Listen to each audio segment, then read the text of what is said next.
Bom dia, Su, já vou te chamar.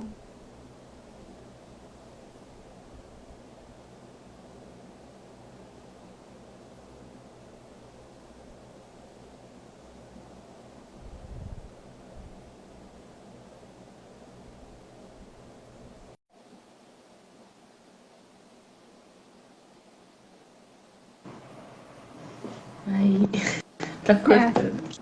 Vai cortar em quatro, que eu acho que quando a gente Ai, juntar todo mundo, deixa eu ver se. A Cris já entrou, chamar aqui. bom dia, Bom dia, Su, como é que você tudo tá? bom? Tudo bem? Você, Muzi? Bem também. Que bom. Ó, já chamei a Cris, falta a Ana.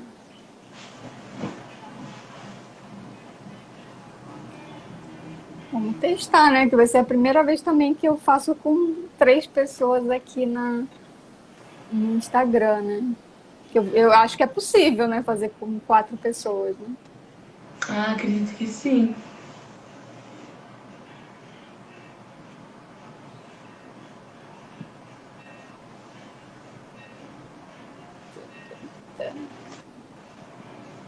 E aí, o que você preparou para hoje? Ah, Dá eu spoiler aí. vou tentar aqui falar um pouquinho mais sobre a relação, né? Uma outra vertente, assim, da educação, né? Nas bibliotecas, que eu não falei no primeiro momento, mas principalmente trazendo mais uma questão interna, né, das bibliotecas em relação ao que o Paulo Freire indica em alguns momentos na obra dele, como um trabalho conjunto também entre biblioteca e educação, principalmente na obra A Importância do Ato de Ler e também, claro, agora com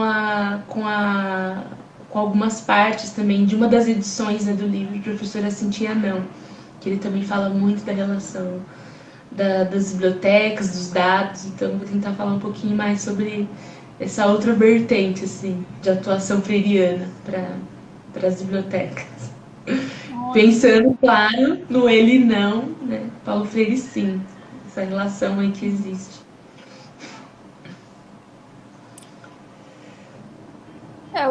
Eu convidei a Cris, tá esperando, e a Clau, a Ana, não tô conseguindo, assim. Ana, se você conseguir pedir para participar, acho que eu não sei se. Me responde, Cris, se você está conseguindo, que eu te convidei aqui, mas não sei se tá indo, né? Porque pode ser que ele talvez dê essa restrição de não poder às quatro, aí a gente faz de um em um, né? É, daí eu saio, a gente vai. Mas deixa. Cris, me responde aqui se você recebeu o convite e Ana, eu não consigo te colocar. Se você pedir, tá escrito Cris não consegue aderir. Não sei se me escrevam aqui para eu poder só saber se realmente é um problema do Instagram, porque aí a gente já parte para os indivíduos. Aí a gente pode até pensar nessa ordem mesmo, né? Que acabou ficando, né? Su, depois Sim, a Clau, sim. depois a Cris. Eu devo falar um pouco do primeiro livro, né? Que é o Educação como Prática da Liberdade, assim, pensar em algumas coisas, tentar conversar um pouco com o nosso contexto atual, né? Político, assim. Então, para a gente meio que pensar num livro que foi publicado na década de 60, né, quando ele estava exilado, pensar como está tão atual, assim. Sim, sim. Ó, eu recebi a Ana convidou, a Clau aderiu, e Bom bom dia. dia, Vocês Clau. me escutam? Estamos. Ah, que Aí, ótimo. Agora a Cris também. Cris, você tá de lado, é. Inverte o celular, assim, que eu acho que você tá na horizontal. Tá.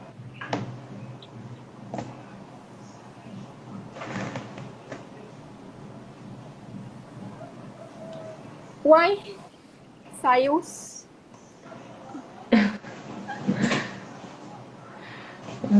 Mostrando aqui, ó.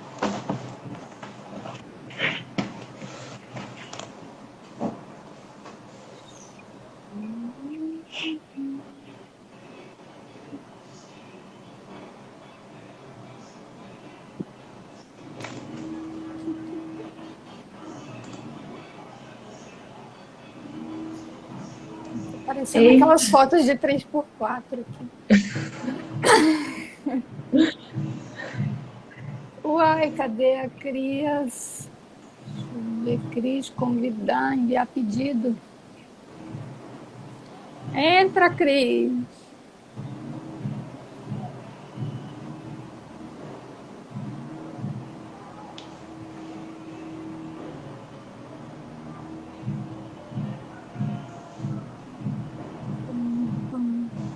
Tá tendo uma obra aí. Alguém tá com obra, vizinha. Pom, pom. Tô achando que tá tendo uma obra que, meu Deus do céu. Tô Ai. ouvindo Caetano e fazendo a obra. Não é aqui, mas é de um lugar aqui perto. Ah, meu Deus. Ele absorve tudo, né? Desculpa, gente. Que isso, não? Vou tentar ver se eu coloco o fone. Talvez se eu colocar o fone, né? Talvez abafe, né? Esse barulho. Não Colocar sei, o se você microfone. quiser tentar, mas não tá a ponto de atrapalhar, não. Ah, então acho que eu tenho que deixar assim. É só dar um ritmo pra gente, né? Tum, tum, tum, tum. Bom, eu vou vendo aqui, acho que enquanto a Cris vai tentando entrar, a gente pode então pensar assim, quem gostaria de começar, a Su já deu o spoiler, a Ana se quiser também, a gente não precisa respeitar nenhuma ordem, tá, gente? A gente aqui é bem arbitrário, assim, vamos tentar ser um pouco transgressoras assim nessa ordem. Então, quem quiser começar, e aí para quem está chegando, né, bom dia. Hoje é a nossa quarta e última live sobre, né, em comemoração ao centenário do Paulo Freire, né, nosso patrono da educação brasileira. E os 3 últimos encontros, né, as 3 últimas lives, a gente conversou sobre 3 cartas específicas do livro Professora Sim, Tia Não. Então, a Suelen começou falando um pouco das práticas de leitura, né, práticas educativas dentro de bibliotecas. Depois veio a Ana trazendo também a questão política, né, do Paulo Freire, porque a gente sabe que não tem como separar nenhuma atividade humana de uma atividade política, né? As coisas são misturadas, então qualquer atividade humana em que haja uma coletividade vai ter um aspecto político nessa ação. E em terceiro foi a Cris que trouxe a questão da coordenação pedagógica, né? Como que foi essa transição de professora, de educadora para a coordenação pedagógica, que a gente sabe que é muito importante para construir, para pensar atividades também para esse corpo, né, de professores que vai atuar ali diretamente com os educandos. E aí hoje a gente está reunidas aqui, estamos reunidas para pensar um pouco além, né? Por isso que o nome é Ele Não, Paulo Freire Sim, né? A gente não precisa nomear, que eu acho que todo mundo que está aqui nesse perfil já sabe a minha posição política. Então, esse Ele Não, Paulo Freire Sim, outras reverberações freirianas, tem a ver também com nós, né? Conosco aqui no sentido de trabalhadoras da educação, da cultura e da arte. Então, como que essas reverberações elas transitam nas nossas práticas e aí vai ficar mais livre. Então, cada uma de nós vai ter um momento aqui para fazer uma fala. Vocês, por favor, perguntem, comentem aí o que vocês quiserem. Eu estou aqui também super atenta no que vocês estão escrevendo. Então, quem quiser começar, simbora aí. Já pode. Sim. Bom, como acho que então elas vão entrar, né, depois, né? Acho que a gente vai intercalando, né? Então, aqui também a Cris apareceu aqui para mim. Bom, tudo bom dia. Bom dia, Bom dia, Cris. me acertar aqui. Bom dia, meninas. Bom dia, Ana. Opa, Bom dia. Bom dia. tecnologias. Bom, Cris, a gente não sei se você pegou esse finalzinho da fala, a gente vai agora, né, pensar assim em falas mais espontâneas, né, no sentido de que a gente não precisa se prender a uma obra só do Paulo Freire, a gente pode fazer esses diálogos com o que a gente já leu, que a gente já, de certa forma, tenta colocar em prática de toda essa pedagogia freiriana. Então, a sua aqui acho que já vai começar, mas a gente não precisa obedecer nenhuma ordem. Então, se quiser, depois você pode falar, a Ana fica ou eu falo, enfim, a gente se conversa aqui. Então, Sim. é contigo, Suelen, Camilo. Sim, vamos lá. Bom, como eu estava comentando, né, no começo, vou tentar trazer essa outra perspectiva também hoje aqui para a gente conversar, né, hoje sobre por que a gente pode pensar em ele não, Paulo Freire sim, né, numa relação entre as práticas leitoras, educativas em bibliotecas e também com relação à educação. Em muitos momentos, né, principalmente na obra que é Professora Cintia Não, e também na outra Importância do Ato de Ler, o Paulo Freire cita bibliotecas, e na Importância do Ato de Ler ele também cita profissionais de biblioteca, bibliotecários, e ele também fala, né, da importância de não perdermos o endereço da história.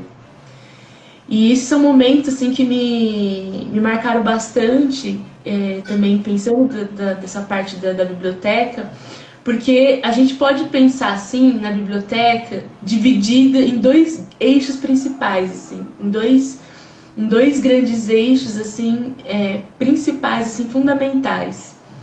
O primeiro deles se relaciona à mediação, né, a mediação da leitura, a mediação do livro, mediação, daí tem os projetos, né, como eu citei lá na primeira live, as contações de história, os clubes de leitura, e também um outro eixo que é a organização do conhecimento, que esse talvez seja o mais conhecido, que é a organização dos livros, a organização dos arquivos, enfim, as estantes, as prateleiras, né, e a documentação e tudo mais. Então esses são assim dois grandes eixos, assim, claro que tem muitos outros, mas que a gente acaba olhando, né, na biblioteca, além da questão da gestão, né, da administração da biblioteca. Mas partindo disso, é muito interessante ver como que o Paulo Freire ele traz esses dois momentos, né? Esses dois momentos na obra dele, a gente pode ver como é que ele não explicitamente, não usando, né, esse termo, esse nome que eu dei agora, mas como ele traz a relação da educação com as bibliotecas na relação com esses dois eixos. Por quê?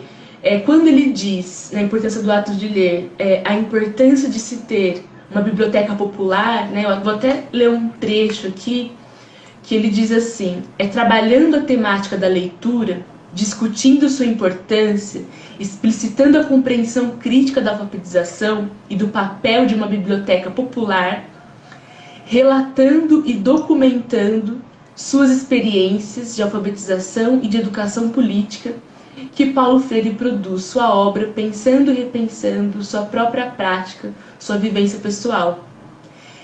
E aí ele fala também como que é esse endereço da história. Então, da mesma forma que a gente pensa o endereço do livro na estante, a gente também pensa o endereço dessa história. Porque, assim, não existe mediação do livro na biblioteca, não existe contação de história, não existe empréstimo, não existe devolução, não existe prática leitora educativa, senão antes há um processo de documentação, de organização desse acervo, de tratamento desse acervo, de compra, de curadoria desse acervo.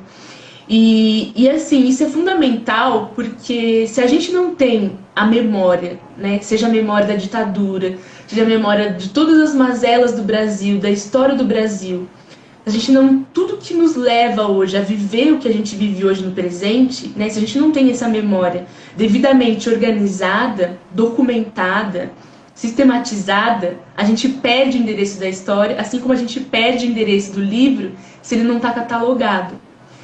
Então, uma outra perspectiva de prática educativa que a gente pode pensar, né, com relação a essas duas obras é justamente a importância das bibliotecas no trabalho com a educação para organizar a memória, para de fato sistematizar a memória, porque a gente não consegue mediar a memória, a gente não consegue preservar a memória se a gente não tem essa memória organizada, esteja ela em documentos digitais, em áudio, em som, em vídeo, em imagens, em texto, em livros e uma infinidade de tipos de documentos, a gente acaba não conseguindo acessar essa memória. Por mais que a memória a gente pode pensar de uma perspectiva mental, a gente também pensa nela registrada, né? Essas pessoas, essas personalidades. Por isso que existe também lá na biblioteca o projeto de contação de história, contando a história de pessoas, né, da comunidade e de outras personalidades na história do Brasil, do mundo, de São Paulo, que não foram escritas, que não têm biografias. A gente entrevista essas pessoas para mediar essa memória. Porque muitas das vezes as crises de percepção, né, as crises de narrativas, de fake news, os embates, né, ideológicos que a gente vive e que muitas vezes elegem pessoas como ele não, né? Elas vêm justamente dessa desmemorização que acaba passando pela desvalorização das bibliotecas e da desvalorização que a gente tem, assim como da educação, em muitas perspectivas, né, políticas, inclusive de investimento no Brasil, das bibliotecas públicas, né, das bibliotecas escolares, justamente porque com talvez um projeto também inserido, né, de distanciamento entre biblioteca e educação, porque aí a gente perde muitas vezes o acesso e como mediar isso constantemente. Então, o que foi a ditadura? Então, a gente vê muitas pessoas pedindo ditadura, pedindo volta à ditadura, elegendo pessoas que não representam, né, de fato, não representam a história, né, enquanto nação, enquanto coletivo, enquanto cidadão, justamente muitas vezes por conta desse papel de sistematização da memória estar enfraquecido, né? Muitas vezes eu não estou fazendo aqui uma autocrítica também a gente, bibliotecário, nada disso, é só uma questão também, levantando aqui, da gente pensar que as bibliotecas elas também têm esse papel educativo de técnico, né? Técnico, de formação, de educação. E muitas vezes as bibliotecas comunitárias, né, que a gente tem ao redor do Brasil, aqui no município de São Paulo, elas não dispõem de bibliotecários no local. E muitas vezes também fica difícil, né, atrelar a biblioteca comunitária a uma educação popular sem essa biblioteca popular organizada, documentada, que torna a memória acessível a qual o Paulo Freire se refere. Né? Ele se refere muito a isso. E é muito interessante, ele cita algumas fontes de informação na prática educativa, como dicionários, na época, nas enciclopédias, mas hoje a gente também está passando por um processo intenso de letramento digital, né? Já vem há alguns anos, né, décadas passando por isso, que é em relação à informação digital, esse letramento digital, que ele começa lá na informação analógica, né, registrada, escrita, que o Paulo Freire cita, né, da época dele, do contexto dele, mas hoje a gente vive também a importância do letramento digital. Como é que uma pessoa sabe que é uma fake news? Como é que ela é crítica, leitora, a ponto de entender que uma fake news é uma narrativa construída a partir de uma manipulação dos dados da realidade, né? E o Paulo Freire ele também cita muito isso. O que são dados, né?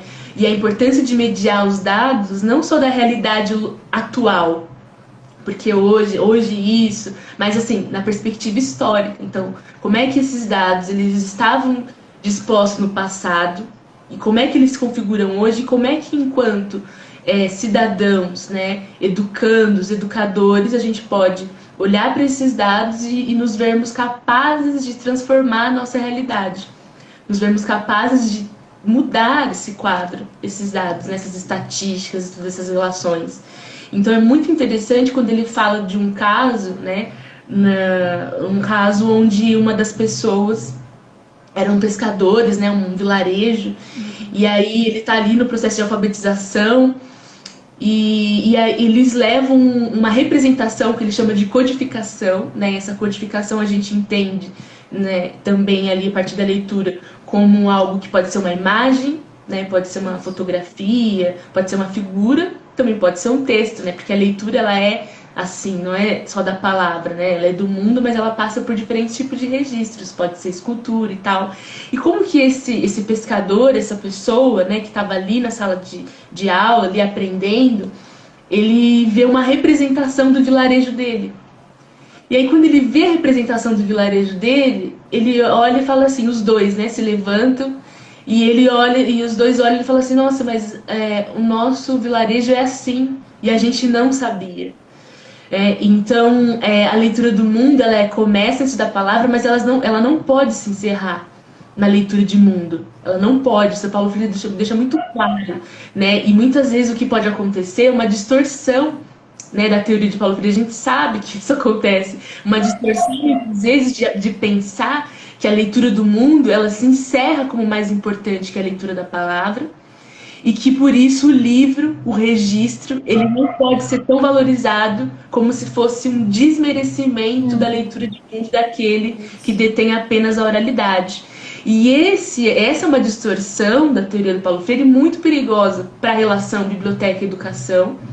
Por quê? Porque quando ele faz esse relato, né, esse caso dessa pessoa que, a partir da codificação do vilarejo, percebeu como que era o vilarejo de uma distância, ele mostra que é muito importante a leitura do que é escrito e das outras diversas codificações, porque é a partir dessa leitura que a gente consegue observar a nossa realidade de uma forma distante dela. A gente consegue sair da realidade, olhar para ela como um objeto que pode ser manipulado, um objeto que pode ser transformado, e aí é a partir disso que a gente começa a se ver como alguém capaz de transformar, a avaliar, planejar e reconhecer a nossa história, acessar a nossa memória, acessar os nossos dados e registros, e aí ser capaz não só de transformar, mas de escolher como representantes líderes políticos que de fato representem a nossa história.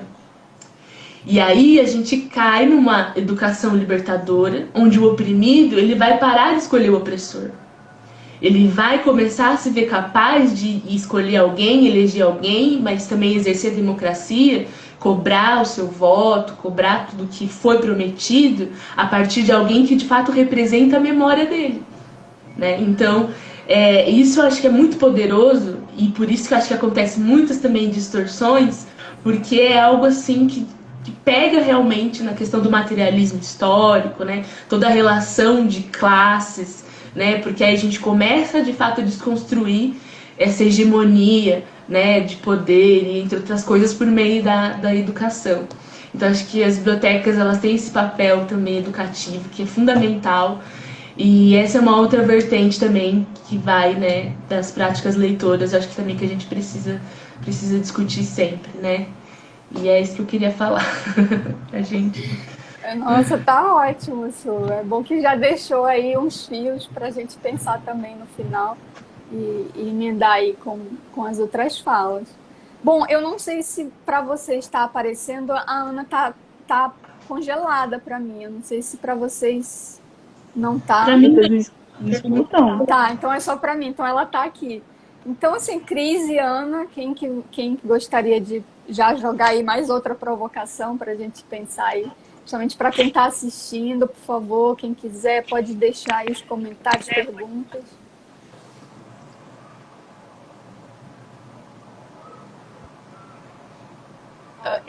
Bom dia a todos. E muito bacana esse momento aqui, o quarteto, né? em homenagem ao centenário de Paulo Freire, uma oportunidade ímpar mesmo, muito bacana, muito significativa. E eu realizei, né, eu dei continuidade ainda à leitura das cartas, né, do livro Professor Cintia Não, e fazendo relação entre a minha prática, né, foi a semana passada, né, que eu tive a oportunidade de compartilhar um pouquinho com vocês.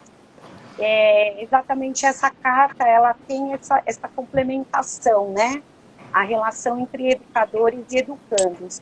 O que a gente pode tirar, e aí complementando um pouquinho a fala aí da Su, é essa relação dialógica que precisa acontecer, né, no ambiente escolar, né, como eu expliquei para vocês, eu estou nas duas pontas, né, eu sou professora de educação infantil e trabalho diretamente na formação dos professores.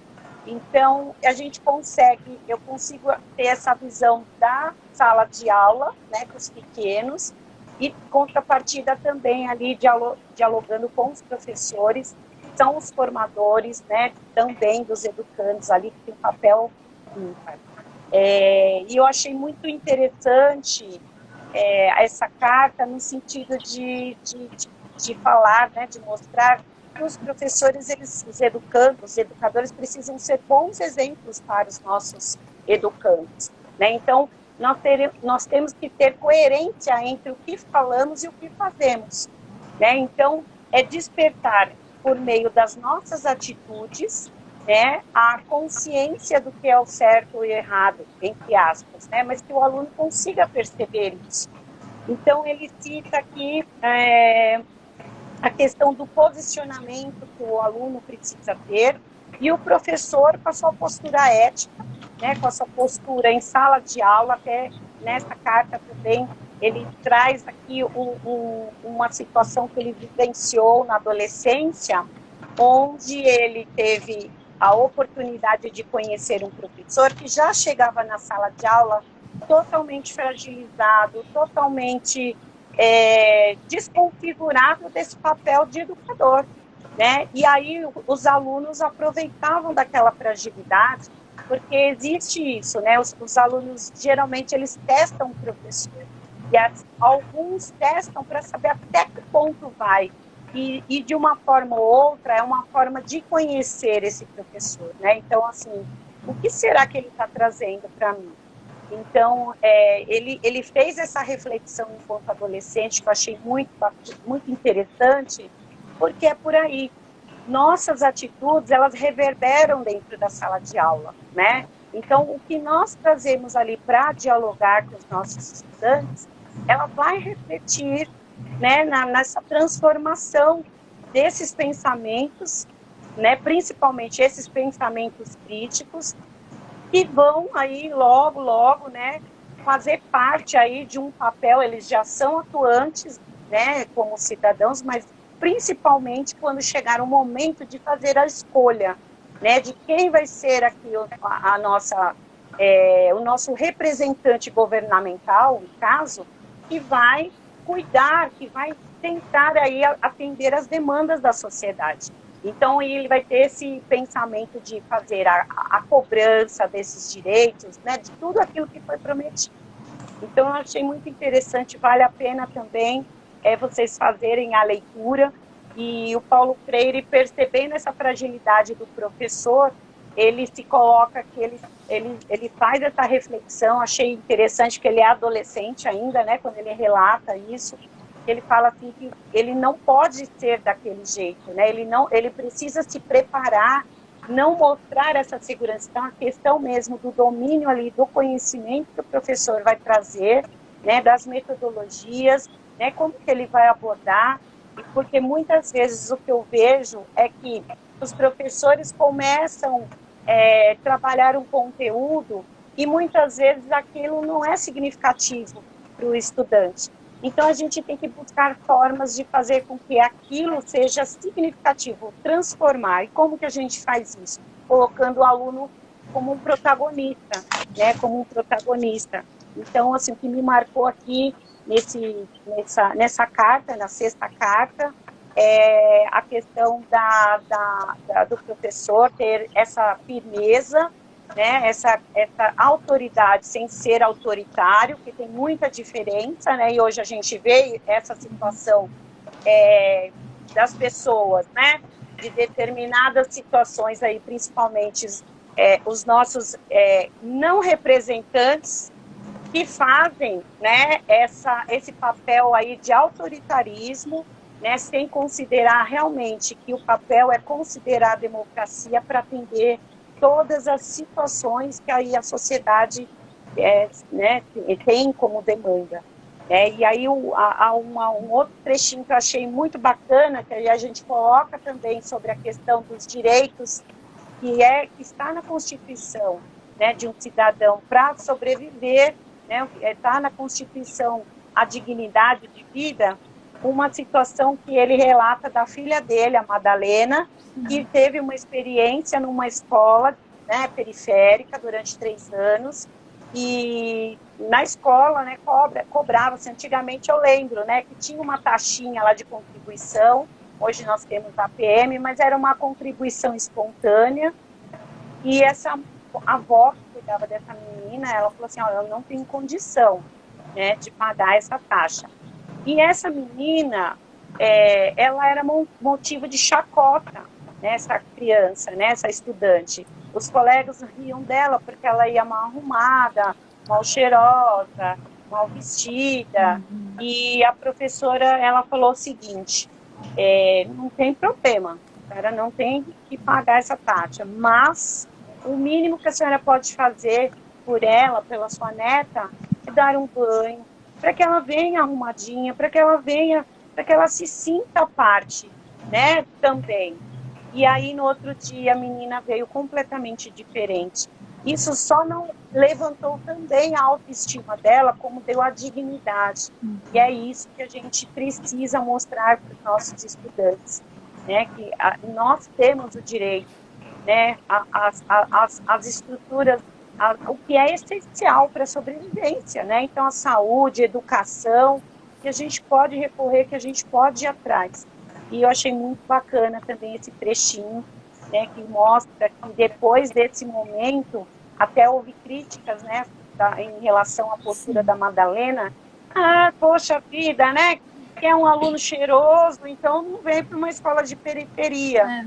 Mas exatamente ela estava mostrando o contrário, né, a questão da dignidade humana, né, de estar ali, né, como todos têm o direito. E aí essa menina, ela começou a acreditar em si própria. Olha só como uma situação, né, que aparentemente tão simples, né, e tão necessária, um banho,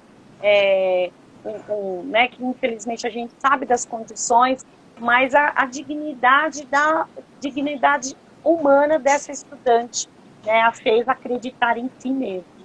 Então, assim, Suelen, fantástico aí sua colocação, e a gente precisa ter esse papel aí. Nós somos, né, nós todos aqui que estamos, né, todos que estão assistindo aqui tem um papel aqui fundamental, essencial aí na formação de ser críticos e conscientes do seu papel de cidadão. E é isso, Mozi. Obrigada, Cris. Cristina Leite. E a Ana? Ana tá aí, tá me ouvindo? Vocês me escutam? Eu troquei de fone agora. Sim, agora tá ótimo. Agora sim, tá bom. Vou pegar o gancho da Cris sobre essa questão da dignidade e vou me retificar na minha fala anterior também, no outro encontro, que eu acho que é importante. Fiquei pensando um pouco nisso, né? Sobre essa questão da dignidade humana, eu acho também que a escola, a infraestrutura da escola, assim como a infraestrutura da biblioteca, também precisa ser digna para esse cidadão, né? E quando eu comentei do espaço onde eu atuo, né, que é um IFE aqui no Rio Grande do Sul, eu falei sobre privilégio. E eu acho que não é privilégio algum. Repensando a minha fala, acho que não é privilégio algum, sabe? Não deveria ser privilégio algum para aluno ou para qualquer professor ou profissional da educação atuar num espaço físico com condições, né? E eu acho que é isso que o Paulo Freire está dizendo também quando ele cita o sonho, né? Esse sonho de uma escola democrática é isso também, né? De ter um espaço digno para esses alunos. ter um espaço digno para a comunidade onde está inserida essa escola, que ele também possa utilizar esse espaço, né? Que o professor também tenha o tempo e espaço dele para preparar suas aulas, né, para pensar o seu planejamento, para pensar a sua avaliação, para conversar com seus pares, né? Ele não precisa ficar trocando 3 ou 4 escolas por semana. Isso não é dignidade alguma para o professor, né? Não é disso. A gente deveria estar lutando por essa dignidade, né? Por esse espaço e também por esse tempo e espaço de vida do aluno e do professor em sala de aula, na escola. Então, quando eu cito o IFE, parece que é um espaço fora da realidade brasileira, mas não deveria ser privilégio de alguns alunos. Deveria ser o espaço normal, deveria ser para todos, né? E quando eu percebo agora, assim, essa semana tem sido difícil, né? Desde da era Temer tem sido difícil para nós.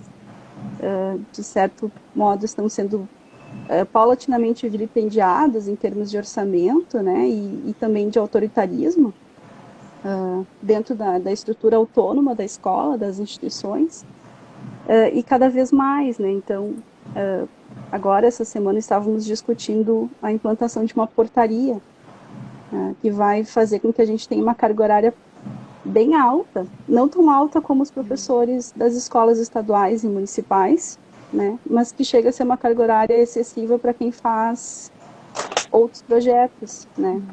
E eu acho que o interessante sempre do IFE foram os projetos, são essas oportunidades que são dadas para os alunos fora de sala de aula.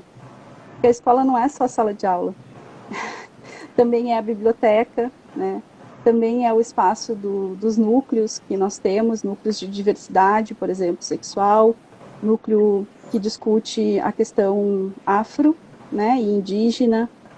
Nós temos um núcleo também que é voltado para arte e cultura, né? Temos programas de esporte, né? E isso deveria ser oferecido, né? Esse tipo de espaço fora da sala de aula que faz uma grande diferença na vida do aluno, sabe? E daí tu cria realmente, eu acho que a gente forma, né, nesse espaço, com essas oportunidades, cidadãos mais críticos, porque eles percebem a vivência da escola como um tempo e espaço para eles também, para suas curiosidades, para aprender outras coisas, que não apenas o conteúdo, né, que é um conteúdo importante, mas que é um conteúdo fora, né, que é da vida também, sabe?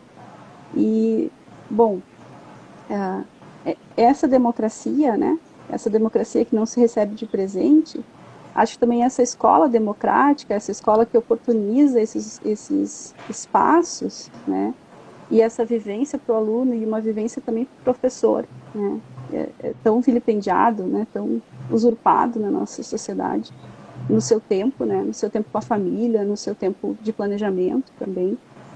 Eu acho que é essa escola que a gente precisa lutar, é essa escola do sonho, né, essa utopia, né. E ele diz na 10ª carta, né, que ele não está sonhando demais. Às vezes a gente acha um sonho, uma utopia muito longe, né, mas ele não está sonhando demais. Ele sonha como um ser histórico. Se ele não sonhasse, ele não seria, né? Não é o ser. Se não sonho, não posso estar sendo. Eu acho isso muito bonito e é uma boniteza da luta política, da luta democrática do Paulo Freire. E é por isso que a gente diz ele não e Paulo Freire sim. É por isso que o Paulo Freire é tão atacado por essa sociedade autoritária, né? É por essa escola democrática, né, por esse tempo e espaço de vida que a gente deveria estar lutando, e que a gente tem lutado e tem sido atacado nos últimos anos, né, bastante.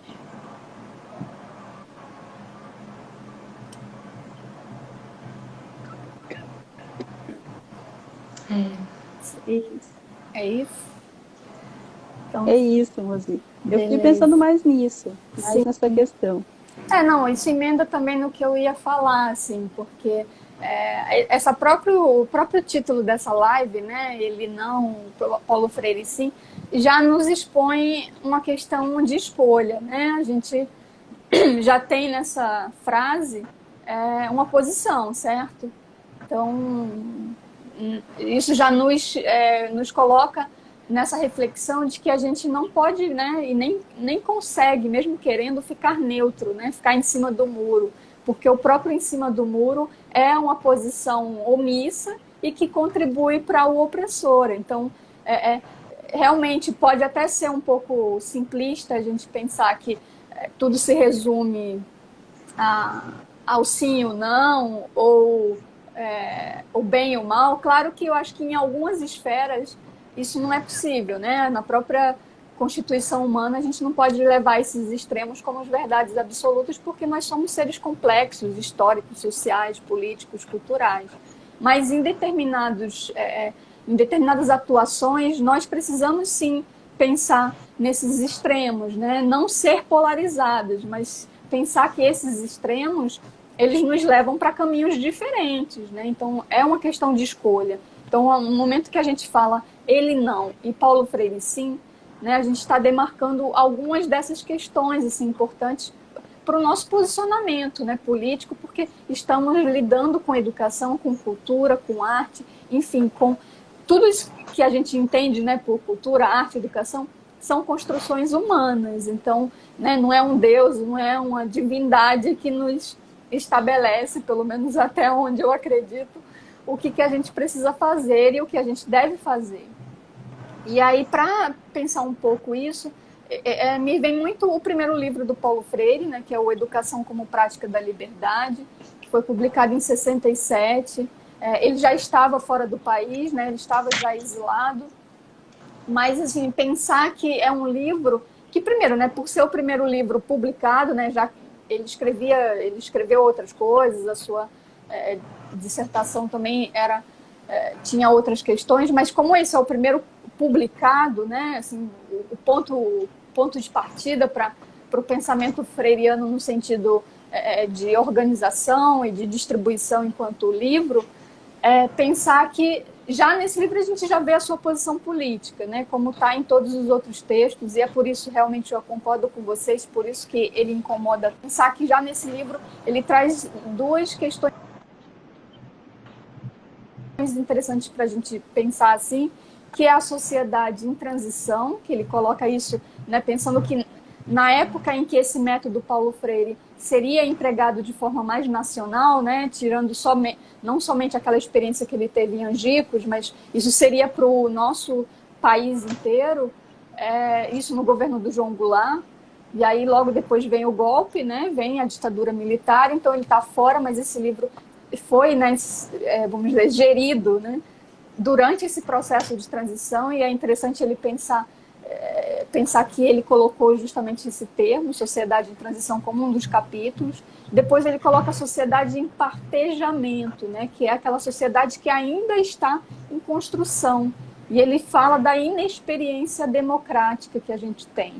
E aí isso para mim é tão atual, parece que foi escrito ontem, assim, sabe? Porque é isso que eu sinto nas discussões polarizadas, é isso que eu sinto nessas eleições de ídolos, né? Ou então quando você coloca uma posição no mínimo humanitária, assim, de direitos humanos, você já é taxada como petista ou como esquerdista, quer dizer, toda essa simplificação, né, das atitudes políticas que a gente tem, ela para mim só demonstra esse reforço de uma democracia inexperiente, né? A nossa atitude inexperiente em relação à democracia e o nosso medo em relação a uma liberdade, porque a partir do momento em que você é livre, nossa, você primeiro você não pensa numa unidade de rebanho, né? Pensando aí até brincadeira com a vacina, que a gente precisa dessa imunidade, mas pensando isso num viés político, isso não nos serve, né? A gente pensar como eleger uma pessoa que vai dizer o que a gente precisa fazer, aonde a gente deve estar, como que a gente deve agir. Isso não é liberdade. E aí, pensando nesses conceitos que o Paulo Freire trouxe, ele fala da consciência intransitiva e consciência transitiva. E aí, claro, né, o Paulo Freire, além de ser um pensador, um ótimo educador, ele também era um ótimo escritor. Então, ele tem esse trabalho com a linguagem, né? O trabalho com as palavras, e palavras muito bem colocadas, assim. E aí, pensando nessas consciências, né? A consciência intransitiva é aquela que é impermeável, que não tem, não quer saber, está acomodada, deixa o Brasil como está, as coisas são assim, pronto. Esse é o discurso de uma consciência que não quer a liberdade, que não quer, de certa forma, conviver com o diferente. E depois ele vem para as transições, né, que são as consciências transitivas. E aí, dessas consciências transitivas, ele aponta 3, que é a ingênua, a fanática e a crítica. A ingênua é a que todo mundo, quando ainda não tem um contato com uma certa formação crítica, tem. Então, todos nós passamos aqui, nós 4 e toda a população, passamos por essa consciência ingênua, que chega enfim, ter esses argumentos simplistas, né? Que a gente acha que tudo é muito simples, tudo se resume em 8 e 80. Então, isso é uma consciência ingênua, achar que as coisas, elas não... que o sonhar é utópico, né? Que nós não somos seres históricos, não somos marcados pelas nossas classes sociais, por onde eu nasci, né? Se eu sou paraibana, isso tem uma diferença para quem nasceu no Rio Grande do Sul. Enfim, não ter essa percepção dentro de um país com um grande, enfim, um alto índice de desigualdade social, é ter uma consciência ingênua, né? Saber dessas diferenças, né? Porque eu, uma mulher branca, né, sou tratada diferente de uma mulher preta. Então, assim, não saber disso é uma consciência ingênua. E aí ele aponta por o perigo, né? O perigo dessa consciência ingênua, ela despontar para 2, né? O perigo bom, que é a consciência crítica, e aí eu falo perigo bom porque vai ser perigoso, né? Uma pessoa crítica, ela é uma pessoa perigosa. Perigosa para o autoritarismo, para os regimes fascistas, né? Neonazistas, enfim. E o outro é a consciência fanática, que, né, eu acho que não precisa nem dizer que parece muito com essa margem de população, né, que elegeu uma figura que aparentemente se diz uma pessoa do povo, simples, né, que faz uma fotografia comendo um pão com leite condensado, né, tira aquela fotografia bem populista, mas que no seu cartão corporativo já passa de milhões, né? Então, essa contradição que a gente sabe que, como nós estamos, né, trabalhando sempre por essa consciência crítica, a gente sabe que isso é um apelo, né, populista para essas consciências ingênuas que ainda não fizeram a transição para a crítica e, sobretudo, para esse sectarismo que são as consciências fanáticas, né? Que acham que acreditam que você vai virar um jacaré quando ser vacinado, que existia uma mamadeira de piroca, né, que vai fazer com que as crianças se tornem homossexuais, enfim. Tudo isso é uma ideia extremamente irracional, né? Isso faz parte dessa consciência fanática.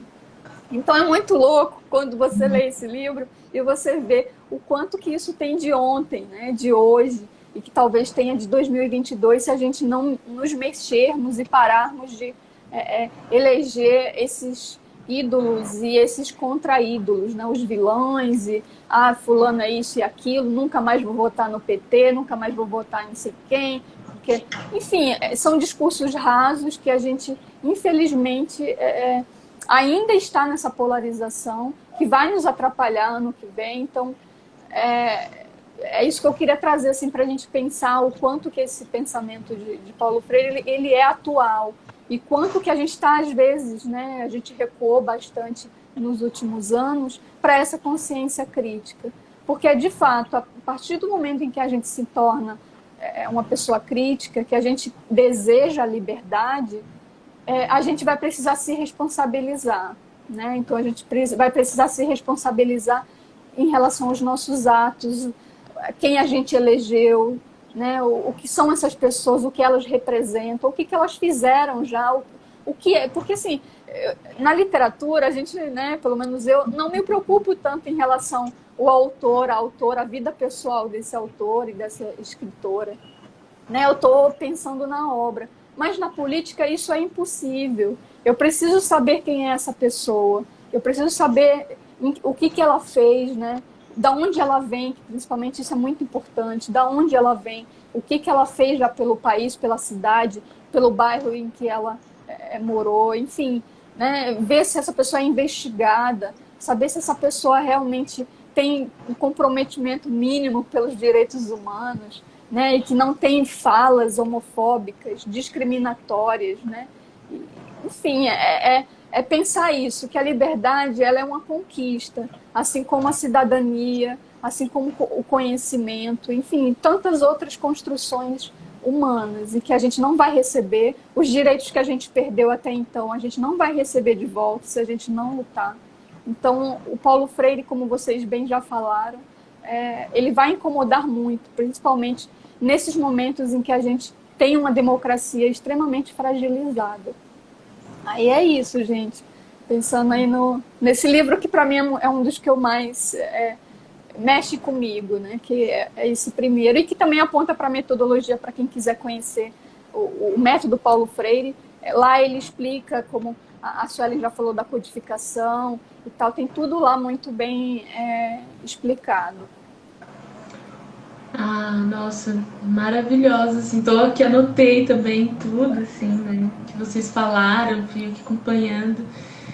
Já tentar também pensar nisso também, como é que a gente pode trabalhar, né, na biblioteca pública, porque eu acho que nós, né, que atuamos nas bibliotecas, a gente tem muito que aprender, né, com os educadores, né, com os mediadores, professores, né, coordenadores pedagógicos, né, diretores, assim, então tudo, né, e todas essas reverberações, né, freudianas, né, que vocês estão colocando aqui, assim, são muito válidas, né, pra gente, com certeza, assim, pro nosso trabalho, né, como um todo.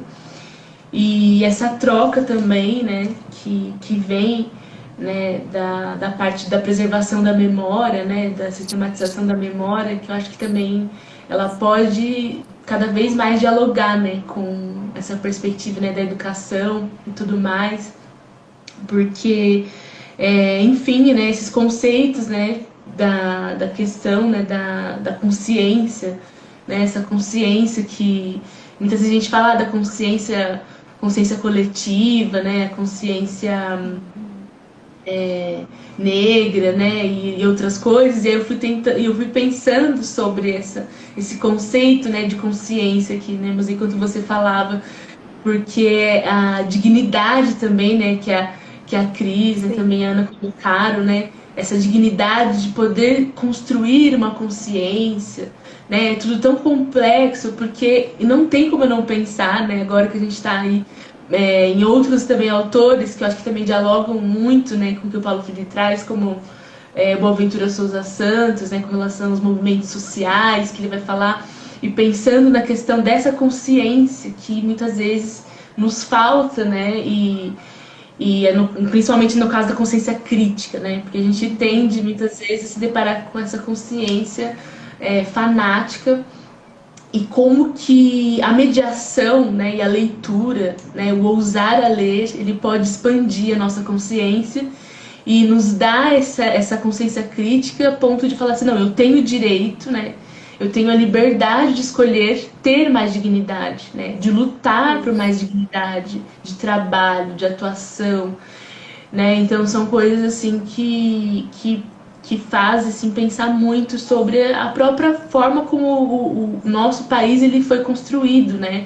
Que como é que a gente pensa a democracia, né? Que nunca foi de fato tão plena, né? A gente tem vários estudos assim, que falam sobre isso, uma democracia frágil, né? Uma democracia que parecia aí que ia engrenar com 3 décadas e de repente a gente está vivendo ainda, mas que está fragilizada, né? Tão jovem, né? E como que, ao longo do tempo, essa desconstrução da memória, né, e da identidade do nosso país, né, as bases originárias, indígenas, as bases afro-brasileiras, africanas, né, lembrando também que no outro livro, né, Por Ter Sido Ato de Ler, Paulo Freire também traz os trabalhos que ele fez, né, em África, né, com né, os moradores e também os vilarejos, e como que essa memória muitas vezes que se perde, né, ela faz com que muitas pessoas não tenham essa consciência, né? Não tenham essa consciência crítica, e a consciência mesmo da própria origem, né, do nosso país, assim, de como é.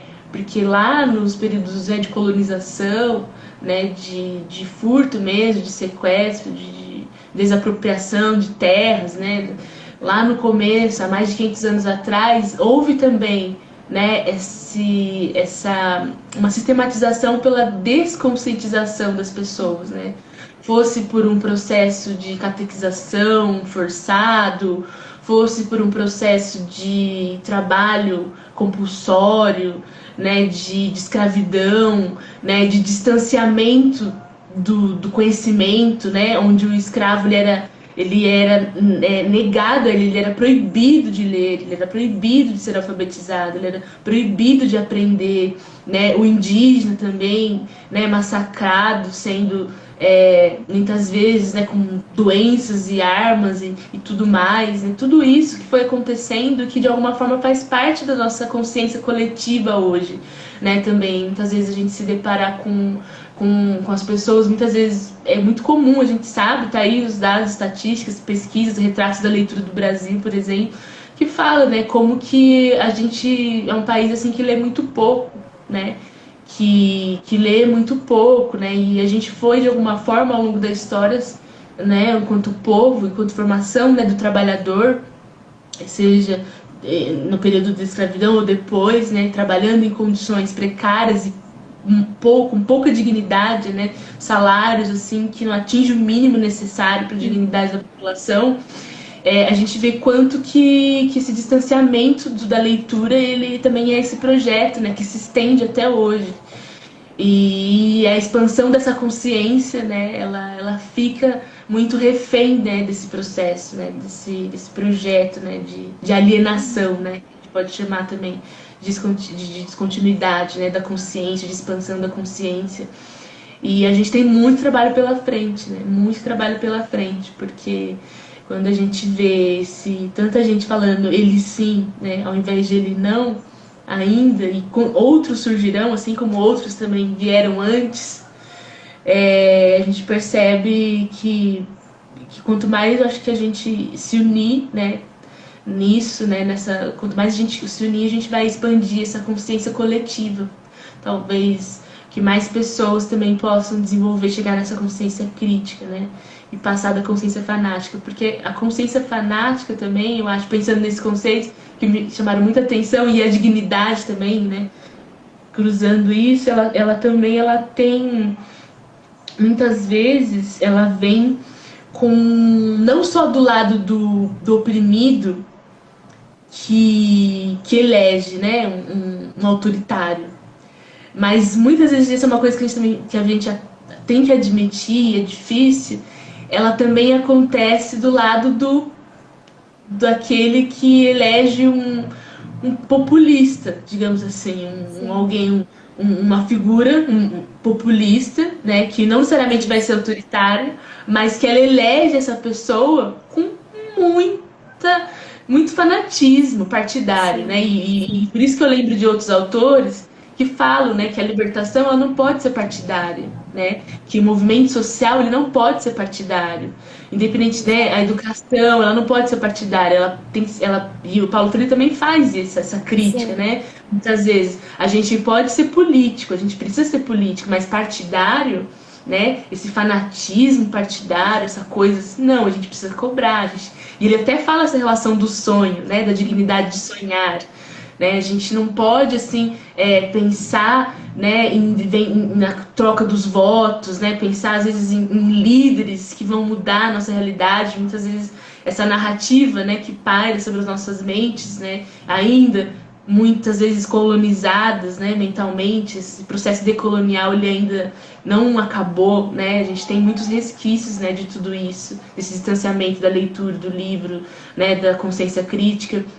Então muitas vezes perceber, né, tudo, né, como tudo está colocado, também vale a gente perceber os nossos líderes, as pessoas que a gente elege, sendo autoritários ou não, como pessoas que também são seres humanos como nós, que eles estão num cargo a serviço dos Exato. nossos interesses coletivos, né, da nossa consciência coletiva. E muitas vezes a gente vê muito nessa polarização pessoas que defendem com unhas e dentes, né, Sim, um líder e outro de exato. diferentes lados, né, e isso muitas vezes faz com que a gente se segregue, né, a Isso, gente fica aí numa polarização desnecessária, quando na verdade nós total. temos que ficar de um lado só, que é o nosso, né, do povo, do trabalhador, da educação, da biblioteca. E os partidos, as figuras políticas, elas estão aí para cumprir aquilo que elas prometem, né, para fazer, enfim, o trabalho que elas têm que fazer, né. E a consciência fanática, acho que ela passa por esses lados também, né, tanto do autoritarismo quanto do não autoritarismo, né. Isso, total. Pensar Bacana. que, por exemplo, esse assistencialismo, né, ele não é autoritário, mas ele é prejudicial também, né? Então, boa lembrança, assim, pensar que não é só o autoritarismo que é danoso, né? Mas, por exemplo, um excesso de assistencialismo no sentido de fazer com que a pessoa fique dependente do Estado ou que fique dependente de um governo, né? Isso é muito prejudicial, porque o que importa para a gente é uma justiça, né? Tirar o assistencialismo, tirar a caridade, porque a gente vê muito também, e aí eu não tenho problema de nomear, mas a gente vê os programas do Luciano Huck, os quadros do Fantásticos e de outras emissoras, né? De você ver uma pessoa, né, de classe mais alta, que é o caso do Luciano Huck, e faz um programa para a gente sentir pena, né, das pessoas, sentir que ele foi caridoso, porque também tem um aspecto pessoal, né, de você se sentir bem cristão, né, um sentimento cristão que nos é colocado, seja você cristão ou não, mas isso é nos colocado, de você se sentir melhor, de você se sentir bem por estar ajudando, mas na verdade você não está ajudando, né? Você está contribuindo para a manutenção de uma injustiça social que também te diz respeito, né? Então, eu vejo muito essa apelação e isso está cada vez é passado como se fosse, que quadro bonito, como ele é bondoso. Eu não vejo, infelizmente, eu não vejo dessa forma. Eu vejo uma manutenção, né? Porque imagina se existisse a justiça social, se todos nós pudéssemos não precisar do Luciano Huck, não ia existir programa de televisão com esse aspecto, né? Então, é bacana você ter falado isso da diferença que às vezes não tem o autoritarismo, né? Tudo está muito disfarçado numa né, fictícia ajuda e, na verdade, só quer deixar aquela população refém dessa ajuda para sempre e que, né, enfim, ela nunca vai se libertar desse... Porque aí a gente não pensar, não culpar essa população que depende, né? Também tem isso, a gente não pode culpabilizar as periferias por uma injustiça que dela não faz parte, né? Que ela não gostaria de estar ali. Que a gente também precisa ter esse cuidado, que às vezes eu ouço essa culpabilização da periferia, da pobreza, como se ela existisse porque ela quisesse, né? Como se ela fosse quase uma entidade provocadora e tal, assim. Mas eu acho que você falou já diz muito do que a gente está vivenciando. Cris, se você quiser falar, Ana.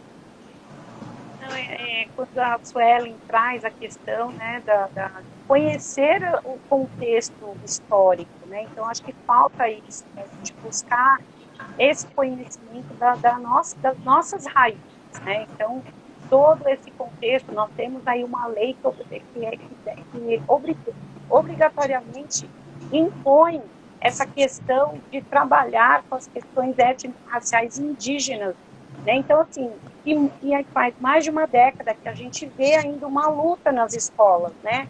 Muitos professores desconhecem essa legislação.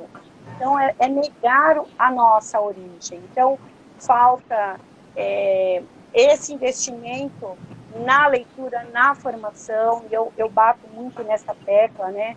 Que a leitura, ela abre as possibilidades. Então, o papel aqui de cada uma de nós aqui nesse momento, acho que está complementando e conectando, né, todas essas questões. Cada uma, né, fala do lugar de onde pisa, de onde trabalha, da sua realidade, e eu vejo muito isso, que a gente ainda está muito aquém, né? Nós precisamos avançar. Então, é com estudo, é com leitura, é com formação, é pensar que essas pessoas, né, os indígenas e os africanos, né, nas condições que constituíram a história do Brasil, eles são essenciais na nossa história, né, da nossa formação. E existe essa negação, né, o racismo estrutural, não, eu não sou racista. Então, é preciso buscar, né, esse conhecimento, né, e, infelizmente, a legislação ainda é pouco conhecida ainda nas escolas. Então, acredito que se a gente enfatizar e lançar essa sementinha, trazer aí pequenas ações, trazer aí na leitura uma forma, né, na própria literatura, uma forma de despertar, de ampliar, de desvendar, né, os nossos estudantes, né, isso e também, inclusive, os nossos professores, né, que ainda, por conta dessa questão cultural mesmo, de aceitar algumas questões, eu acredito que a gente vai conseguir avançar. Nós tivemos um momento de retrocesso que realmente é lamentável, né? Nós vamos vendo atrocidades e atrocidades, cada dia é uma situação diferente aí, e nós vemos do nosso desgoverno, e a possibilidade de mudança está nas nossas mãos, né? Essas pessoas que são as menos favorecidas, elas têm um grande potencial, mas elas não sabem, elas desconhecem essa força. Então, eu acredito, né, e eu falo muito, porque eu luto por essa escola de qualidade, que nós temos ali, né, ferramentas, e nós temos ali os nossos jovens, nossas crianças jovens, eu tenho a EJA também, e nós temos a esperança de formação de uma consciência que lute por uma sociedade melhor, mais humana e justa, né? Então, assim, achei muito bacana trazer isso, Suelen, a questão dos nossos povos, das nossas origens, né? Reconhecer que essa contribuição cultural, ela precisa ser mais trabalhada nos ambientes escolares, né? E sem a questão, né, do partidarismo, né? Nosso papel é político, mas é no sentido de trazer a concepção de opinião, né? Despertar esse senso, e eu acho que é esse o caminho. Acredito que para que uma mudança aconteça aí, né? Para que a gente tenha uma esperança e a utopia que não pode ser jamais esquecida. Paulo Freire sempre. Lembrei da Carolina Maria de Jesus, em Quarto de Despejo. Sim. Agora, ouvindo a fala de vocês, quando ela cita, né, ela comenta esses políticos que gostavam muito na época de eleição de visitar a favela do Canindé e depois nunca mais apareciam, né? A gente conhece muitos políticos assim. É muito triste que a nossa sociedade tenha como candidatos pessoas assim, e que eles estejam com uma porcentagem boa de votos, né? Infelizmente, né? Porque eles são conhecidos, né? Porque eles fazem essas ações, né? Que é caridade, assistencialismo, né? E as pessoas acreditam que eles sejam boas pessoas, mas na verdade eles só estão entrando no jogo político, e a maioria deles, na época de eleição, gosta muito de falar em educação. Com certeza. É sempre a pauta, né? Impressionante, a pauta deles é sempre educação, mas eles nunca colocaram o pé no chão de escola, né? Eles não conhecem a realidade da escola, eles não sabem o que é necessário, o que a gente vê todos os dias, que seria muito bom, que faria uma diferença enorme, mas isso passa ao largo, assim, isso não interessa, né? Até porque fazer qualquer projeto desses leva muito tempo. Sim, né? Trabalho. Não é algo que eles vão receber, exige trabalho, exige disciplina, né? E fazer um projeto desses, um projeto realmente educacional, cultural, né? Ou algum projeto na área de saúde, na questão dos nossos direitos mesmo, não é algo que em 4 anos tu vai receber resultado. Vai levar muito mais tempo para a gente receber resultado, né? Para ver realmente a diferença. E isso não interessa esses políticos, porque eles precisam se reeleger em 4 anos. É impressionante. Exatamente. E Carolina já estava dizendo isso lá na década de 60, e quando eu levo Carolina para os alunos, eu disse, olha, lá em 60, ela já estava dizendo isso. Vocês acham que mudou alguma coisa? Não mudou nada. É igualzinho ainda, infelizmente. Década de 50, né? Ela escreveu É,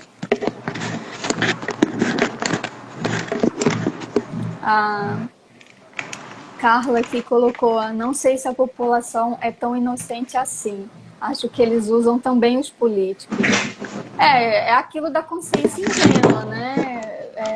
Essa consciência ingênua, ela ainda não tem essa autonomia para poder dizer não e para ter essa consciência de que ela é co-participante, e por ela ser co-participante, ela é co-responsável também pela sua própria tragédia, né?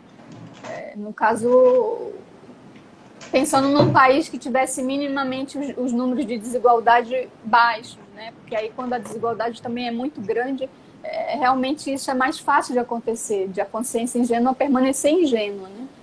Então, e pensar que a liberdade, gente, a liberdade dói, a liberdade dá trabalho, a liberdade, como bem a Ana falou, exige disciplina, exige estudo, exige dedicação, a gente, sabe, é a não preguiça, é a vontade de você ter um crescimento para si também, não pensar só nos objetivos, né? Então, eu vou estudar para passar numa prova, eu vou estudar para ter o mestrado, eu vou estudar para ter o doutorado.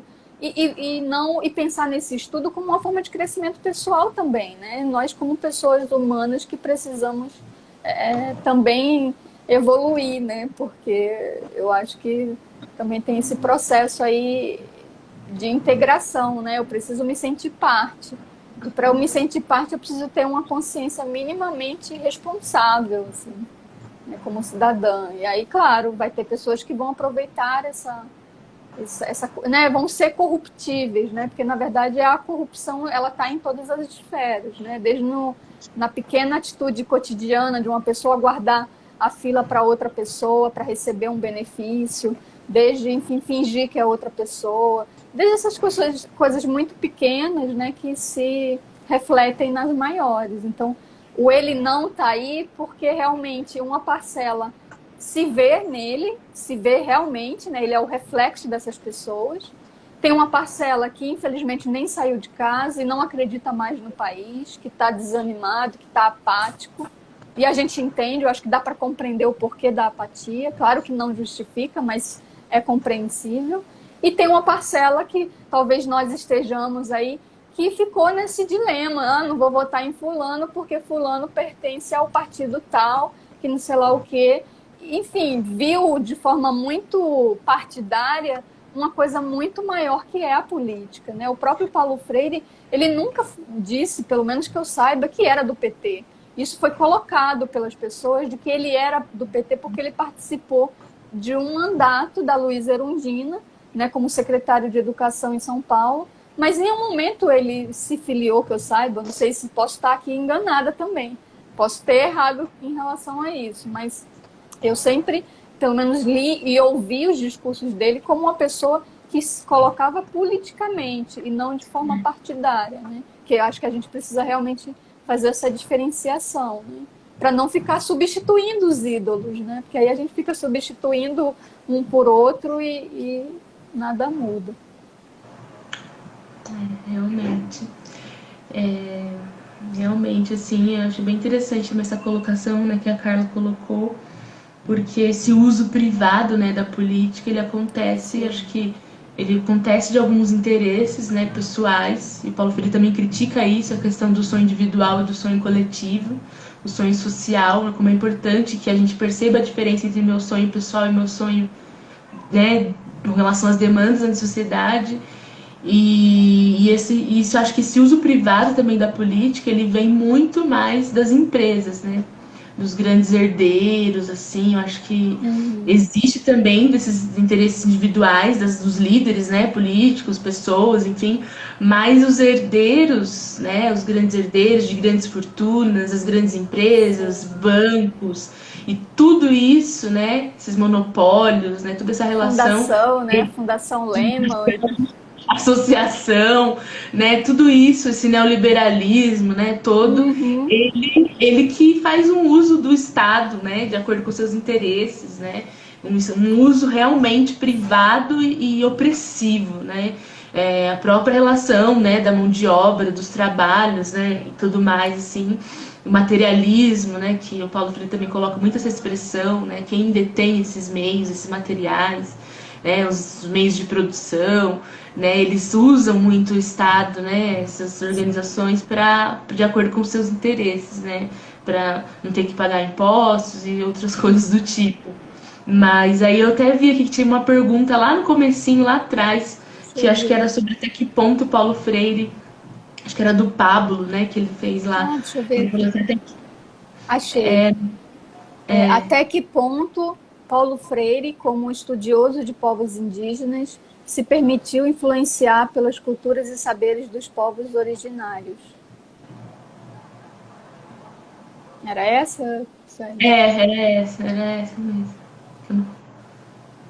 Você quer responder? Alguém quer responder? Então, eu assim, eu não sei, achei bem interessante a pergunta, né? Achei que é bem interessante. Eu não tenho assim propriedade para responder essa pergunta, mas eu acho que a gente pode perceber assim alguns aspectos, sabe? Pegando até tem muitas pesquisas sobre, né, a educação escolar indígena e a relação com o trabalho, né, o legado do Paulo Freire. Existem muitas pesquisas sobre isso, mas eu acredito assim que a própria forma, né, horizontal que ele propõe de aprendizado, ele tem muita relação com o que muitos povos originários colocam também para passar o conhecimento, né, em roda, né, por meio de contação, de uma maneira mais democrática, né, para suas crianças, né, para as próximas gerações. Eu acho que isso dialoga muito assim com a perspectiva assim da educação escolar indígena. Eu falo isso de um modo bem geral porque não estou assim, né, não é minha pesquisa, mas tem muita coisa em comum nesse sentido, mais horizontal e menos hierárquico. Essa educação bancária, né, que o Paulo Freire critica de o educador depositando na mente do indivíduo conhecimento que muitas vezes na roda ali, na própria questão da oralidade, né, da preservação do conhecimento por meio da oralidade que acontece em muitos povos de tradição indígena, acho que tem muito, dialoga muito assim com a educação popular proposta assim, né, pelo Paulo Freire. Eu acredito também, né, que todo o legado, né, de Paulo Freire, pensando quando ele fala, né, de valorizar esse conhecimento, né, como ele fala, a leitura do mundo, né, toda essa questão de valorizar esse conhecimento, essa cultura, trazer isso, né, para a escola, né, de uma forma que a gente possa utilizar ali para que seja um instrumento, uma ferramenta de reflexão, considera, né, toda essa bagagem cultural, né? Então ele fala muito essa questão de você preservar e valorizar. Então nós estamos vendo os ataques assim agressivos, né, em relação aos povos originários. É doloroso assistir tudo aquilo muitas vezes, né? Ver o que está acontecendo, né, da gente não reconhecer que eles, né, que os povos originários, muitos deles a gente percebe que alguns deles, né, não muitos, eles sentem intimidades de se reconhecerem como indígenas, né? Então nós precisamos pensar em ações aí que traga esse pensamento, né, para as salas de aulas, para todos esses ambientes, não só sala de aula, mas são ambientes formativos, de considerar e valorizar as questões dos povos indígenas, dos povos africanos, né, de toda a diversidade cultural do Brasil. Então, eu acredito que todo esse legado do Paulo Freire contribui muito para essa reflexão, né, de reconhecer e valorizar.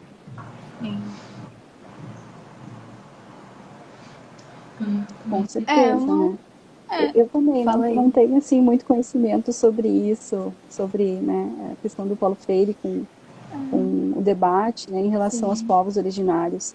Mas assim a gente percebe na luta pelo marco temporal, né, que eles estão empreendendo, uma luta, né, secular, né, dos povos indígenas pela manutenção da sua cultura, dos seus direitos, né, pela manutenção da terra, do seu espaço com a natureza, né.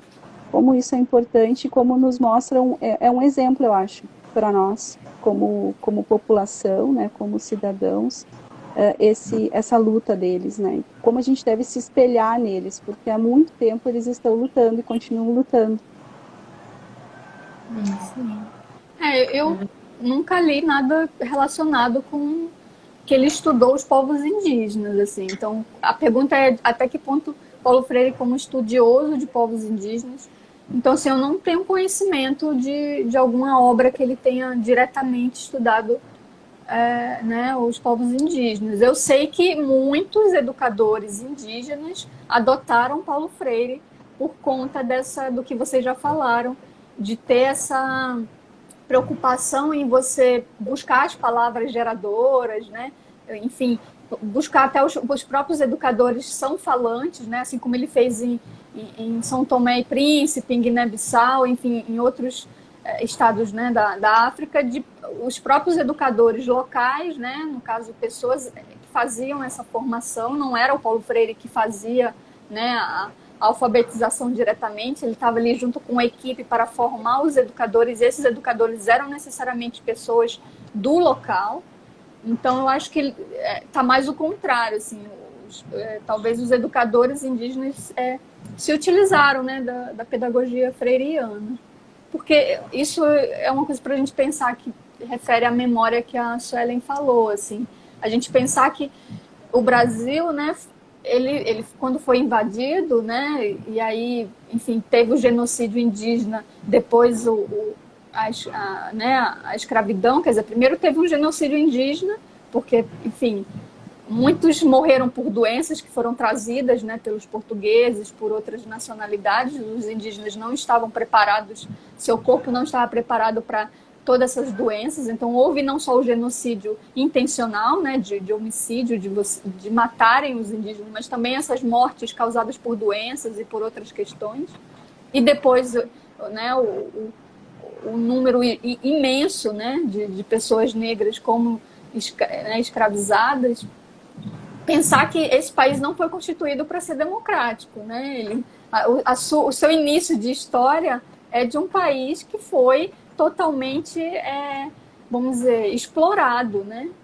Levavam as nossas coisas, levaram o nosso ouro, levaram tudo que podia ter de riqueza, foi levado para fora, e dentro do território só teve sangue, né? Sangue e violência. Então, pensar que a nossa memória, a nossa história, que precisa ser recontada, partiu de um ambiente extremamente autoritário.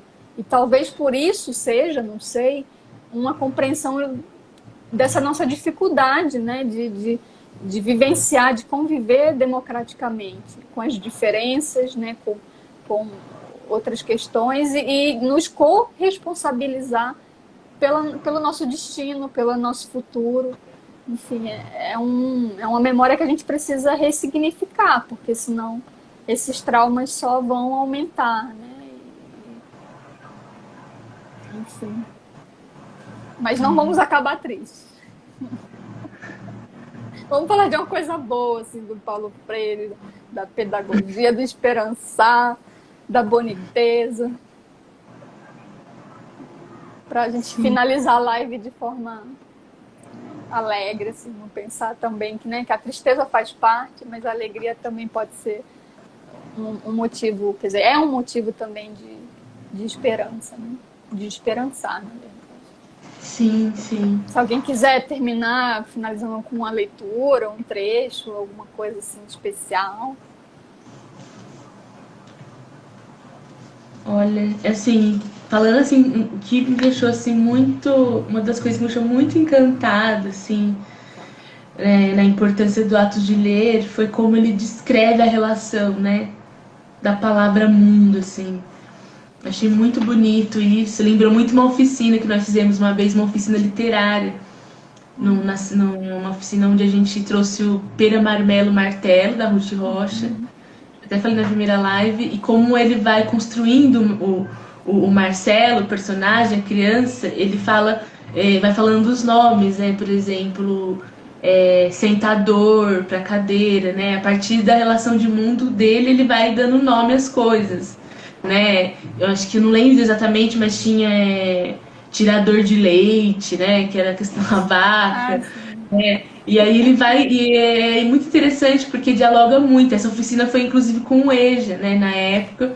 E aí a gente trouxe alguns trechos, né, do Paulo Freire. Então é muito bonito, assim, quando ele fala que, por exemplo, né, na importância do ato de ler. Quando ele me vejo então na casa mediana em que nasci, no Recife, rodeada de árvores, algumas delas como se fossem gente, tal a intimidade entre nós. A sua sombra brincava e em seus galhos mais dóceis à minha altura eu me experimentava em riscos menores que me preparavam para riscos e aventuras maiores. A velha casa, seus quartos, seu corredor, seu sótão, seu terraço, o sítio das avencas de minha mãe, o quintal amplo em que se achava, tudo isso foi o meu primeiro mundo. Nele engatinhei, balbuciei, me pus de pé, andei, falei. Na verdade, aquele mundo especial se dava a mim como mundo de minha atividade perceptiva. Por isso mesmo, como mundo de minhas primeiras leituras. Os textos, entre aspas, as palavras, entre aspas, as letras, entre aspas, daquele contexto em cuja percepção me experimentava, e quanto mais o fazia, mais aumentava a capacidade de perceber. Se encarnavam numa série de coisas, de objetos, de sinais, cuja compreensão eu ia aprendendo no meu trato com eles, nas minhas relações com meus irmãos mais velhos e com meus pais. E aí ele fala, né, que esse mundo é o mundo que precedeu a leitura que ele teve depois, e que foi esse amor, né, essa proteção, essa natureza que se relaciona muito com o que a Ana também e a Cris falaram, né, da dignidade, né, tudo isso fez com que ele tivesse segurança para acessar outros mundos, né, desbravar mundos maiores, né. Eu achei isso muito bonito dele, e eu acho que vai muito de encontro de a gente muitas vezes não podar a imaginação das nossas crianças, né? Como elas veem o mundo delas, como elas sentem a natureza, o vento, a casa, né? Os pais. A gente também partir dessa realidade, seja para contar histórias, ou seja também para apresentar os livros, né? E tudo mais. Eu acho que é muito bonito isso, assim, a gente poder se abrir também para esse mundo da infância, né? Sempre, e outros mundos, adulto, jovem, adolescente, para a gente tentar trazer para a consciência, né, das coisas, porque eu acho que é essa dignidade, né, que é capaz, esse despertar, né, da dignidade que é capaz de despertar essa consciência crítica de fato, né, nas pessoas, nos educandos, educadores. Então, acho isso de uma beleza muito profunda, né? Tem vários outros trechos aqui que... Sim, tem a parte da mangueira que a Cris e a Ana estavam, né, no círculo de estudo, que eu acho linda, quando ele começa a descrever a leitura de mundo do tempo, né, das mangas, a manga madura, a manga verde, como que as cores, né, identificam esse tempo, né, um tempo metafórico, mas ao mesmo tempo um tempo visível, assim, que você consegue colocar no concreto. Enfim, é aquilo, não? Ele também era um ótimo escritor, né? Então,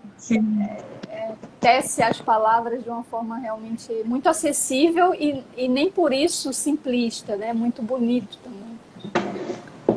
E aí, Ana e Cris, vocês querem ler algum trecho para a gente já ir para os agradecimentos? Vou fazer uma leitura aqui de um trecho também que eu achei muito importante aqui durante todo esse momento que nós tivemos agora no mês de setembro, né, que foi muito especial para mim, um momento de bastante troca e aprendizado. E eu estou retirando aqui um fragmento aqui da pedagogia da autonomia, né, quando ele diz que exige ensinar, exige o reconhecimento e assunção da identidade cultural, né, fazendo aí tentando amarrar com tudo que a gente conversou um pouquinho aqui. Vamos lá. Uma das tarefas mais importantes da prática educativa crítica é proporcionar as condições em que os educandos, em suas relações uns com os outros e todos, com o professor ou professora, ensaiam a experiência profunda de assumir. Assumir-se como ser social e histórico, como ser pensante, comunicante, transformador, criador, realizador de sonhos, capaz de ter raiva, porque capaz de amar. Então, eu encerro, né, a minha fala e agradecendo já a oportunidade assim, maravilhosa de conhecê-las, de compartilhar tantos saberes e, assim, Paulo Freire sempre vivo, né, e presente, né, em todos os nossos contextos. Todos os materiais, todas as produções que ele escreveu há décadas, está muito vivo, né, muito presente ainda. E que continue, vamos lutar para que sempre esteja presente em nossas ações, né, que reverberem em várias outras questões aí que possam auxiliar, né, a transformação da nossa sociedade. Então, é isso. Ana? Eu vou finalizar com aquele trechinho da carta que eu gostei mais, da 10ª. Sim. Não se recebe democracia de presente. Luta-se pela democracia. Não se rompem as amarras que nos proíbem de ser com uma paciência bem comportada, mas com um povo mobilizando-se, organizando-se, conscientemente crítico, com as maiorias populares não apenas sentindo que vêm sendo exploradas, desde que se inventou o Brasil, mas também juntando ao sentir o saber que estão sendo exploradas. O saber que lhes dá a razão de ser do fenômeno, que alcançam preponderantemente ao nível da sensibilidade dele. Né? Esse sentir que a gente sente há muito tempo, precisamos juntar ao saber também que estamos sendo explorados e nos mobilizarmos, né, para essa escola que queremos, essa utopia, né, que queremos. Ai, gente, obrigada, assim, precisamos reinventar o Brasil, né, e eu acho que nesses momentos de crise também são momentos para a gente ter esse despertar, né, às vezes quando a gente está um pouco acomodada, e claro que a gente não gostaria de ter esses sustos com frequência, né, e nem está precisando, sei lá, vivenciar esse momento agora de muito descaso, de muita destruição. Mas, enfim, agradeço, Suelen, pela disponibilidade aí tanto na primeira live, hoje, nos demais encontros que a gente tem se visto, se falado, se conversado, trocado também. É uma maravilha ter te conhecido e espero conhecer também mais. Cris, obrigada, Cris, Cristina Leite. Fica a dívida, com certeza, ano que vem, quando a gente vai estar em outro... Eu estou esperançosa totalmente. Assim. Eu vou... Aí, não sei se a gente vai estar de máscara, né? Vamos ver como é que vai ser 2022, mas quero, sim, conhecer seu trabalho pessoalmente, quero te visitar para a gente conversar, tomar um café. Tá? Muito obrigada também pela disponibilidade, por sempre estar atenta, preocupada, enfim, maravilhosa. E, Ana, obrigada por estar tão longe e tão perto, assim, né? Não sei quando eu vou para o Rio Grande do Sul, mas com certeza eu passando por lá, eu vou te avisar para a gente também trocar e tomar um café, conversar. Obrigada pela também disponibilidade, né? Porque, de certa forma, a gente, tirando a Suelen, que eu tenho mais convivência, nós três, né? Eu, você e a Cris, assim, a gente nunca se viu, nunca se conversou e ao mesmo tempo estabeleceu aí uma afinidade, né? Eu acho que isso que é importante, a gente ter essa identificação, porque nessa luta coletiva a gente precisa estar junto, sozinha a gente não consegue. Então, assim, é importante vocês saberem disso que eu estou aqui quando vocês precisarem de qualquer ação em relação ao projeto, que o projeto também Rodas Literárias puder contribuir na ação de vocês. Enfim, é uma troca, né? É uma reciprocidade que eu quero de coração que continue e que vocês se sintam também à vontade para também se aproximarem, tá bom? Então, só quero agradecer as pessoas que estão até agora também ouvindo, assistindo, comentando. Muito obrigada por estar também presente nessa live. A gente está fazendo também, não é só uma retórica, né? A gente também está fazendo para que outras pessoas possam também se juntar a gente, né? A gente quer aliados, a gente já tem muitos inimigos contra nós, né? Então a gente quer aliados, quer pessoas que realmente falem isso com muita certeza e muita verdade. Ele não, Paulo Freire sim. É isso, gente. Obrigada. Mozi. Gratidão a todas, prazer imenso, né, participar aqui com vocês. Encontro a Mozi lá nas rodas literárias. Sim, mais tarde. De ímpar, e vale a pena a gente ter esses momentos para que a gente possa encontrar nossos pares, né? São essas motivações que nos dão força, fortalecem mesmo, né, os nossos sonhos e as nossas lutas. Então, que bom que estamos aqui. Sim. Obrigada, Mozi. Fica o convite para que, se quiserem, vir ao Rio Grande do Sul, passar frio. Não, eu vou no passar verão. um pouco de frio. Muito obrigada pela partilha com vocês hoje. Muito obrigada mesmo pela oportunidade, aprendendo muito por todas as falas, assim, anotei aqui, quero poder me aprofundar mais, assim, também espero conhecê-las pessoalmente. Obrigada, Mozi, pela oportunidade, por promover esse espaço, né, de troca, de diálogo, que a gente possa continuar reverberando, né, ali pelo resto da vida, né, nossa atuação, tudo, e momentos como esse nos dão muita esperança, né, do verbo esperançar, assim, sem dúvida. Então, muito obrigada mesmo. E continuamos na luta e buscando aliados. Isso aí. Então, gente, obrigada. Bom finalzinho de semana para vocês, que é uma boa semana. Nos próximos dias se cuidem. E simbora freirear, simbora manter essa rebeldia acesa. Sim. Grande beijo. Tá bom. Beijo. Tchau. Tchau. Tchau. Que lindo. Tchau. Lindo. Tchau.